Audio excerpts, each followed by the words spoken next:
தமிழ்நாட்டின் 18 சித்தர்களில் ஒருவரான சித்தர் கருவூரார். மகா கருவூலார்.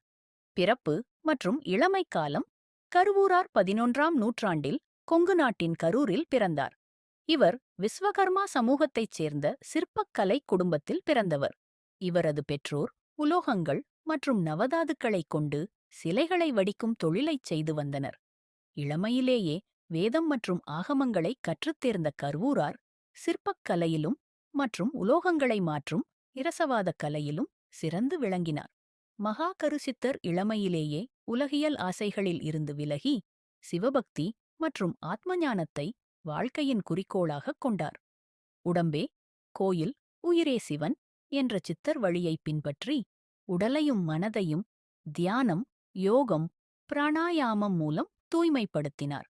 அவர் கருவின் நிலையிலேயே கருப்பையில் தியான நிலை அடைந்ததாக கூறப்படும் காரணத்தால் கரு என்ற பெயர் இணைந்து மகா கருச்சித்தர் மகா கருவுலர் என அழைக்கப்பட்டார். மகா கருசித்தர் சிவபக்தியை உயிர் மூச்சாகக் கொண்டவர். யோகம், தியானம், காயகற்பம் ஆகியவற்றில் தேர்ந்தவர். நோய்களை குணப்படுத்தும் மூலிகை அறிவில் வல்லவர். சாதாரண மக்களுக்கும் எளிய மொழியில் ஞானத்தை எடுத்துரைத்தவர்.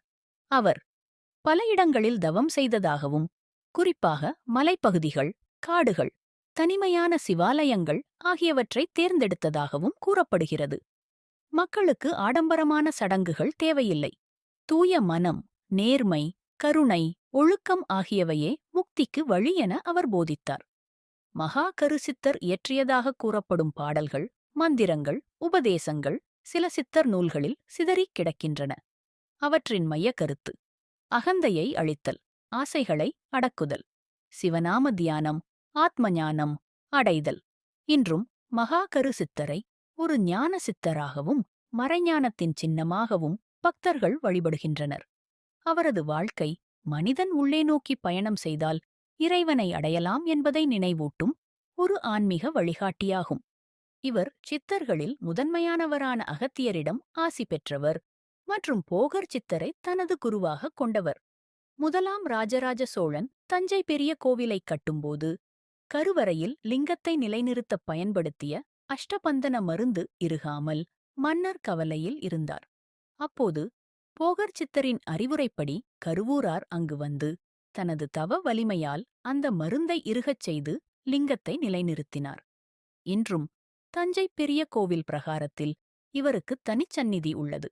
கருவூரார் இயற்றிய பாடல்கள் சைவத் திருமுறைகளில் 9ஆம் திருமுறையான திருவிசைப்பாவில் இடம்பெற்றுள்ளன. இவர் பூசாவிதி போன்ற பல ஆன்மீக நூல்களையும் அருளியுள்ளார். உடம்பே ஆலயம், உயிரே சிவம், உணர்வே அர்ச்சனை. சித்தர் கருத்து முக்தி, ஜீவசமாதி கருவூரார். தனது வாழ்நாளின் இறுதியில் கரூர் பசுபதீஸ்வரர் ஆலயத்தில் சிவபெருமானுடன் ஐக்கியமாகி ஜீவசமாதி அடைந்தார்.